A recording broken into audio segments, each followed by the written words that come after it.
Pernah nggak sih kamu ngerasa bingung pas di pertengahan bulan? Loh, kok duit udah habis aja ya? Padahal kayaknya baru kemarin gajian dan nggak ada tuh beli barang-barang mahal. Kalau kamu ngalamin ini, tenang, kamu nggak sendirian. Di sini kita bakal bongkar barang-barang misteri itu dan cari cara biar kita tetap bisa nikmatin hasil kerja keras, tapi tanpa bikin dompet nangis. Nah, ini dia kan pertanyaannya. Rasa bingung pas lihat saldo tiba-tiba berkurang drastis. Padahal kita nggak beli TV baru, nggak nyicil motor atau ganti HP. Rasanya tuh uang kayak menguap gitu aja, hilang entah kemana. Kalau kamu pernah ngerasain ini, fix kamu ada di tempat yang tepat. Dan inilah jawaban utamanya. Masalahnya seringkali bukan satu pengeluaran besar yang meledak, tapi puluhan tusukan-tusukan kecil dari pengeluaran yang kita anggap, wajarlah. Hari ini ngopi, besok jajan online, lusa bayar ongkir. Kelihatannya kecil-kecil, tapi terus-terusan. Oke, kita masuk babak pertama, mecahin misteri ini. Gini deh, setelah kita kerja keras seharian, ngadepin macet, tekanan kerjaan, wajar banget kan kalau kita pengen sedikit hadiah buat diri sendiri. Beli minuman enak atau cemilan itu rasanya kayak penghargaan yang pantas banget kita dapetin. Nah, kutipan di slide ini tuh pas banget buat nggambarin situasinya. Coba bayangin sebuah bendungan. Ancaman terbesarnya seringkali bukan satu retakan besar yang kelihatan, tapi ribuan rembesan-rembesan kecil yang nggak kita sadari. Nah, sama persis kayak keuangan kita. Rembesan-rembesan kecil yang nggak kita hitung inilah yang diam-diam nguras saldo. Sekarang kita gali lebih dalam lagi akar masalahnya. Belanja pakai perasaan. Kenapa sih kebocoran-kebocoran kecil itu bisa terus-terusan terjadi? Jawabannya seringkali karena kita mutusin buat beli sesuatu bukan pakai logika, tapi pakai emosi. Yang tadinya hadiah buat diri sendiri berubah jadi pelarian. Slide ini ngejelasinnya gampang banget deh. Waktu kita lagi ngerasa stres, capek, atau bosen, otak kita tuh otomatis nyari jalan pintas biar cepat ngerasa senang. Dan di zaman sekarang jalan pintas termudah ya, check out keranjang, pesan makanan, atau jajan kopi. Emosi yang mancing, dompet yang jadi korban.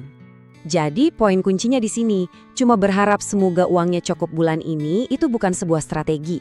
Self-reward yang beneran sehat, yang nggak bikin stres di akhir bulan, itu adalah yang direncanain, yang emang ada posnya di dalam anggaran, bukan yang sekedar jadi pelampiasan emosi sesaat.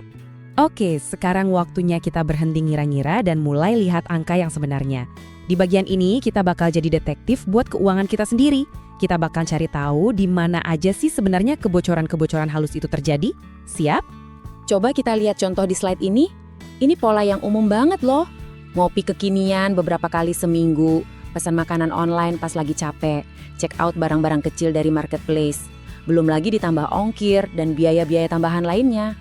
Masing-masing kalau dilihat satu-satu kelihatannya sepele kan? Tapi coba kita lihat totalnya. Rp1.160.000 per bulan. Angka ini sering banget bikin kaget. Inilah total dari rembesan-rembesan kecil yang sering kita abaikan. Uang yang sebenarnya bisa jadi dana darurat atau tabungan malah habis buat pengeluaran yang bahkan gak kita sadari. Tapi, tunggu dulu. Tujuan kita lihat angka ini tuh bukan buat bikin kamu ngerasa bersalah atau jadi takut. Sama sekali bukan. Tujuannya cuma satu, biar kita sadar. Karena kesadaran itu langkah pertama menuju perubahan. Kalau kita udah tahu di mana letak masalahnya, baru deh kita bisa memperbaikinya. Nah, setelah kita sadar masalahnya, sekarang kita masuk ke solusinya. Kita akan bangun sebuah sistem yang sederhana yang saya sebut sebagai sistem pos waras. Ini adalah cara biar kita tetap bisa senang-senang tanpa bikin keuangan jadi berantakan. Apa sih pos waras itu? Gampangnya gini, ini adalah sebuah anggaran yang kamu siapkan secara sadar setiap bulan khusus untuk hal-hal yang bikin kamu senang. Entah itu buat jajan, nonton, nongkrong, atau self-reward lainnya. Fungsinya, biar kamu bisa nikmatin uang itu tanpa rasa bersalah sama sekali, karena kamu tahu itu memang sudah dialokasikan.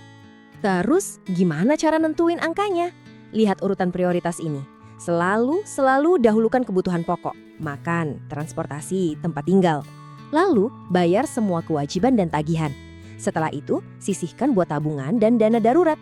Nah, sisa ruang yang ada, itulah yang bisa kamu alokasikan buat pos waras kamu. Intinya, aman dulu, baru nyaman. Banyak orang takut bikin batas karena mikir hidupnya bakal jadi kaku dan gak bebas.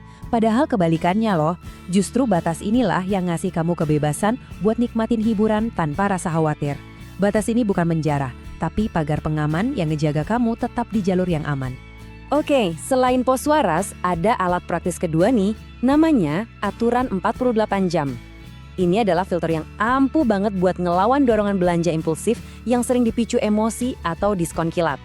Caranya super simpel, setiap kali pengen beli sesuatu di luar kebutuhan, tahan dulu, tunggu 48 jam. Selama masa tunggu 48 jam itu, coba ajukan 3 pertanyaan ini ke diri kamu sendiri.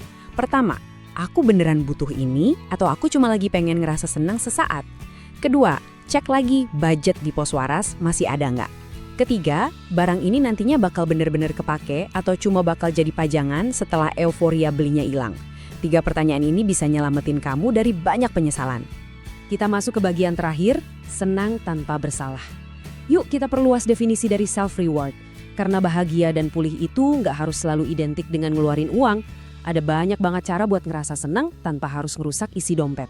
Coba deh lihat daftar ini. Masak makanan favorit di rumah, jalan-jalan sore sambil dengerin musik, atau sesimpel tidur yang cukup. Semua ini adalah bentuk self-reward yang sangat kuat buat mulihin energi kita. Yang penting adalah kita belajar misahin antara kebutuhan untuk pulih dengan keinginan untuk belanja. Dan ini mungkin sebuah pencerahan yang paling penting. Seringkali saat tubuh dan pikiran kita teriak, aku butuh reward, sebenarnya yang kita butuhkan bukanlah barang baru, yang kita butuhkan adalah istirahat, jeda, waktu buat pulih. Mendengarkan kebutuhan tubuh yang sebenarnya, itu adalah bentuk self-reward yang paling baik. Jadi, yuk kita rangkum langkah-langkah praktisnya. Pertama, sadari dan cek di mana kebocoran-kebocoran kecil di pengeluaranmu. Kedua, bikin pos waras dengan angka yang jelas. Ketiga, pakai aturan 48 jam sebagai filter sebelum check out. Dan yang keempat, cari bentuk reward yang benar-benar bikin pulih, bukan sekedar memuaskan keinginan sesaat. Ingat ya, inti dari semua ini bukanlah untuk membuat hidup jadi susah atau penuh penderitaan.